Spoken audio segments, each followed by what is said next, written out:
Hello ನಮಸ್ತೆ ವೀಕ್ಷಕರೇ, ಇದೊಂದು ಬಿಗ್ ಅಪ್ಡೇಟ್. ಗೃಹಲಕ್ಷ್ಮಿಯ ಈ ಒಂದು 11ನೇ ಕಂತಿನ ಹಣ ಜಮಾ ಆಗ್ತಾ ಇದೆ. ಈ ಒಂದು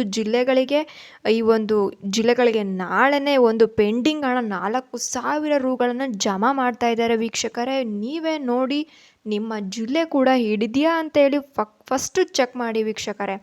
ಬನ್ನಿ ನೇರವಾಗಿ ವಿಡಿಯೋಗೆ ಹೋಗೋಣ. ಅದಕ್ಕೂ ಮುಂಚೆ ನಮ್ಮ ಚಾನಲ್ನ ಸಬ್ಸ್ಕ್ರೈಬ್ ಮಾಡಿ. ಈ ವಿಡಿಯೋ ಇಷ್ಟ ಆದರೆ ಒಂದು ಲೈಕ್ ಕೊಡಿ ವೀಕ್ಷಕರೇ, ನಮ್ಮ ರಾಜ್ಯದಲ್ಲಿ ಈ ಪಂಚ ಗ್ಯಾರಂಟಿ ಯೋಜನೆ ತುಂಬ ಸದ್ದು ಮಾಡ್ತಾ ಇದೆ. ಅದರಲ್ಲಿ ಮುಖ್ಯವಾಗಿ ಈ ಒಂದು ಗೃಹಲಕ್ಷ್ಮಿ ಯೋಜನೆ, ಇದು ಒಂದು ಮಹಿಳಾ ಒಂದು ಪರವಾದಂಥ ಯೋಜನೆ, ಅವ್ರಿಗೋಸ್ಕರ ತಂದಿರುವಂಥ ಯೋಜನೆ. ಇದರಿಂದ ಮಹಿಳೆಯರಿಗೆ ಅನುಕೂಲ ಆಗಲಿ ಅಂತೇಳಿ CM ಸಿದ್ದರಾಮಯ್ಯನವರು ಈ ಯೋಜನೆನ ತಗೊಂಬಂದರು.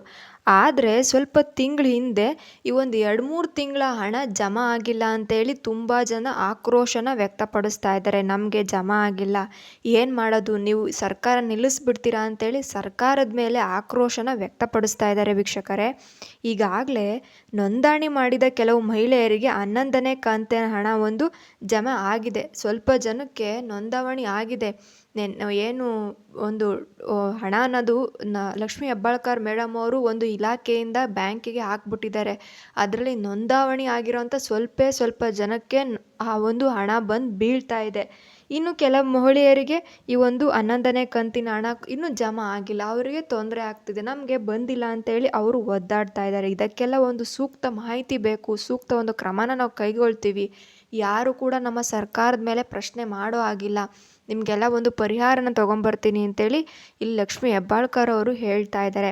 ಅದಕ್ಕೆ ಕೆಲವು ಜಿಲ್ಲೆಗಳಿಗೆ ಬಿಡುಗಡೆ ಮಾಡ್ತಾ ಇದ್ದಾರೆ. ಫಸ್ಟು ನಾವು ಇಂಥ ಜಿಲ್ಲೆಗಳನ್ನ ಮಾಡ್ತೀವಿ, ಈ ಜಿಲ್ಲೆಗಳಿಗೆ ಎಲ್ಲರಿಗೂ ಕೂಡ ಹಾಕ್ತಾ ಇದ್ದೀವಿ ಅಂತ ಹೇಳ್ತಾ ಇದ್ದಾರೆ. ಇದೀಗ ಕೆಲವು ಜಿಲ್ಲೆಗಳಿಗೆ ಮಹಿಳೆಯರಿಗೆ ಹಣ ಹಾಕಲು ಇನ್ನೂ ಕೂಡ ಬಾಕಿ ಇರಲಿದ್ದು, ಪೆಂಡಿಂಗ್ ಹಣವನ್ನು ಒಟ್ಟಿಗೆ 4,000 ಬಿಡುಗಡೆ ಮಾಡಿಬಿಡ್ತೀವಿ. ಪೆಂಡಿಂಗ್ ಇದೆ, ಅದಕ್ಕೆ 4,000 ಒಟ್ಟೊಟ್ಟಿಗೆ ಹಾಕ್ತೀವಿ ಅಂತೇಳಿ ಹೇಳ್ತಾ ಇದ್ದಾರೆ. ಅದರಲ್ಲಿ ಇಲ್ಲಿರುವಂಥ ಜಿಲ್ಲೆಗಳನ್ನ ನೋಡಿ.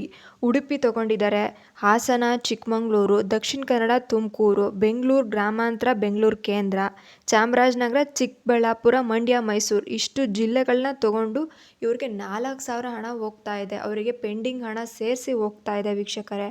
ನಮಗೆ ಹಣ ಬರ್ತಾ ಇಲ್ಲ, ನಮಗೆ ಒಂದು ಕಂತಿನ ಹಣ ಕೂಡ ಬಂದಿಲ್ಲ. ನೀವು 11ನೇ ಕಂತು ಅಂತ ಮಾತಾಡ್ತಾ ಇದ್ದೀರಾ, ನಾವು ಒಂದು ಕಂತಿನ ಹಣ ಕೂಡ ನೋಡಿಲ್ಲ ಅಂತೇಳಿ ಹೇಳ್ತಿದ್ದಾರೆ. ಹಾಗಾದರೆ ಹಣ ಬಂದಿಲ್ಲ ಅಂದರೆ ಹೇಗೆ ಮಾಡಬೇಕು? ಹಣ ಬಂದಿಲ್ಲ ಅಂದರೆ ನಿಮ್ಮ ರೇಷನ್ ಕಾರ್ಡನ್ನು ಒಂದು KYCನ ಅಪ್ಡೇಟ್ ಮಾಡಿಸಿರೋದಿಲ್ಲ ನೀವು ಮಾಡೋ ಫಸ್ಟ್ ಕೆಲಸ ಅಂದರೆ ನೆಗ್ಲಿಜೆನ್ಸಿ. ನೀವು KYCನ ಅಪ್ಡೇಟ್ ಮಾಡಬೇಕಾಗುತ್ತೆ. ರೇಷನ್ ಕಾರ್ಡೇ ಪ್ರಾಬ್ಲಮ್ ಇರುತ್ತೆ ಮತ್ತು ನಿಮ್ಮ ಆಧಾರ್ ಕಾರ್ಡ್ ತುಂಬ ಹಳೆಯದಿರುತ್ತೆ. ಒಂದು ಪ್ರಾಬ್ಲಮ್ ಎಲ್ಲಿಂದ ಬರುತ್ತೆ ಅಂತ ಹೇಳ್ತೀವಿ ನೋಡಿ. ನಿಮ್ಮ ರೇಷನ್ ಕಾರ್ಡ್ ಅಪ್ಡೇಟ್ ಆಗಿರಲ್ಲ, ಸೆಕೆಂಡ್ ಒನ್ನು ನಿಮ್ಮ ಆಧಾರ್ ಕಾರ್ಡು ಕೂಡ ಅಪ್ಡೇಟ್ ಆಗಿರಲ್ಲ, ಇಲ್ಲಾಂದರೆ KYC ಮಾಡಿಸಿರೋದಿಲ್ಲ.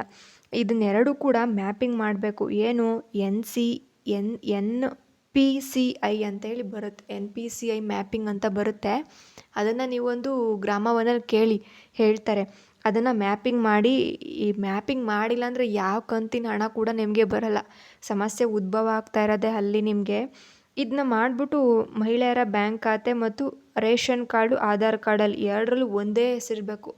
ಈಗ ರೇಷನ್ ಕಾರ್ಡಲ್ಲಿ ಎಕ್ಸಾಂಪಲ್ ಏನು ರಾಮ ಅಂತ ಇದೆ ಅಂತ ಅಂದ್ಕೊಳ್ಳಿ, ರಾಧಮ್ಮ ಅಂತ ಇದೆ ಅಂದ್ಕೊಳ್ಳಿ. ನೀವು ನಿಮ್ಮ ಆಧಾರ್ ಕಾರ್ಡಲ್ಲಿ ರಾಧಮ್ಮ B ಅಂತ ಇದ್ದರೆ ಬರೋದಿಲ್ಲ. ಎರಡರಲ್ಲೂ ಒಂದೇ ನೇಮ್, ಒಂದೇ ಅಡ್ರೆಸ್, ಒಂದೇ ಸ್ಪೆಲ್ಲಿಂಗ್ ಕೂಡ ಇರಬೇಕು. ಏನು ಬೇರೆ ವ್ಯತ್ಯಾಸ ಆಗೋ ಆಗಿಲ್ಲ. ಯಾಕಂದರೆ ಸರ್ಕಾರದ ಹಣವನ್ನು ವ್ಯರ್ಥವಾಗಿ ಬಳಸ್ಕೊತಾ ಇರೋದ್ರಿಂದ ಸರ್ಕಾರ ತುಂಬ ಕಟ್ಟುನಿಟ್ಟವಾಗಿ ಯೋಚನೆ ಮಾಡ್ತಾ ಇದೆ. ಕರೆಕ್ಟಾಗಿ ಅಡ್ರೆಸ್ ಇರಬೇಕು, ಕರೆಕ್ಟಾಗಿ ನೇಮ್ ಇರಬೇಕು, ಸ್ಪೆಲ್ಲಿಂಗ್ ಕೂಡ ಕರೆಕ್ಟಾಗಿರಬೇಕು. ಇದನ್ನೆಲ್ಲ ಕೂಡ ಸಚಿವರು ಸ್ಪಷ್ಟನೆ ನೀಡಿದ್ದಾರೆ. ಬೆಳಗಾವಿನಲ್ಲಿ ಮಾತಾಡಿ ಇದೇ ಒಂದು ಜೂನ್ ತಿಂಗಳಿಗೆ ಟ್ರೆಜರಿಗೆ ಹಾಕ್ಬಿಟ್ಟಿದ್ದೀವಿ, ಕ್ರೆಡಿಟ್ ಆಗುತ್ತೆ ಹಣ. ಆದರೆ ಈ ಒಂದು ಕೆಲವು ಇದಕ್ಕೆ ಒಂದು ಮುಂಚಿತವಾಗಲೇ 4,000 ಹಾಕ್ಬಿಡ್ತೀವಿ ಈ ಜಿಲ್ಲೆಗಳಿಗೆ ಅಂತ ಹೇಳಿದ್ದಾರೆ. ನಿಮಗೆ 4,000 ಬೀಳ್ತಾ ಇದೆ ಈ ಜಿಲ್ಲೆಗಳಿಗೆ ವೀಕ್ಷಕರೇ. ನೀವು ಎಲ್ಲರೂ ಕೂಡ ಬಂದಾಗ ನೀವು ತುಂಬ ಖುಷಿ ಪಡ್ತೀರಾ. ಈ ಒಂದು ಸರ್ಕಾರದ ಅಪ್ಡೇಟ್ ಆಗಿರುತ್ತೆ ವೀಕ್ಷಕರೇ. ನೋಡಿ, ಈ ಥರದ ಅಪ್ಡೇಟ್ಗಳು ಎಷ್ಟು ತಾಜಾ ಸುದ್ದಿ ಇದು. ನಿಜವಾಗ್ಲೂ ಕೂಡ ಏನಾದರೂ ರೇಷನ್ ಕಾರ್ಡು ಅಪ್ಡೇಟ್ ಆಗಿಲ್ಲ ಅಂತಂದರೆ ಎಷ್ಟೊಂದೆಲ್ಲ ಸಮಸ್ಯೆಗಳಾಗುತ್ತೆ ಅಂದರೆ, ಗೃಹಲಕ್ಷ್ಮಿ ಬರೋದಿಲ್ಲ, ನಿಮ್ಮ ಮನೇಲಿ ಏನಾದರೂ ಮಕ್ಕಳಿದ್ರೆ ಯುವ ನಿಧಿ ಬರೋದಿಲ್ಲ, ಆಮೇಲೆ ಅನ್ನಭಾಗ್ಯದ ಯೋಜನೆಗಳು ಬರೋದಿಲ್ಲ, ಸರ್ಕಾರದ ಯಾವ ಯೋಜನೆ ಕೂಡ ನಿಮಗೆ ಬರೋದಿಲ್ಲ. 5 ನಿಮಿಷದ ಕೆಲಸ ನೀವು ಹೋಗ್ಬಿಟ್ಟು ನಿಮ್ಮ ರೇಷನ್ ಕಾರ್ಡು, ಆಧಾರ್ ಕಾರ್ಡ್ನ ಅಪ್ಡೇಟ್ ಮಾಡಿಸೋದು. ನೀವು ಮಾಡಿಸ್ದಲೇ ಇದ್ದರೆ ಎಷ್ಟೊಂದೆಲ್ಲ ಸಮಸ್ಯೆಗಳಾಗುತ್ತೆ ನೋಡಿ. ನೋಡಿ ಯೋಚನೆ ಮಾಡಿ ನೀವು. ನೋಡಿ ಇದಾಗಿತ್ತು ಇವತ್ತಿನ ವಿಷಯ. ಇದೇ ರೀತಿಯ ಮಾಹಿತಿಗಾಗಿ ಖಂಡಿತವಾಗ್ಲೂ ನಮ್ಮ ಚಾನಲ್ನ ಸಬ್ಸ್ಕ್ರೈಬ್ ಮಾಡ್ಕೊಳ್ಳಿ. ಈ ವಿಡಿಯೋ ಇಷ್ಟ ಆದರೆ ಒಂದು ಲೈಕ್ ಮತ್ತು ಶೇರ್ ಸಬ್ಸ್ಕ್ರೈಬ್ ಕೊಡಲೇಬೇಕು ನೀವು. Thank you.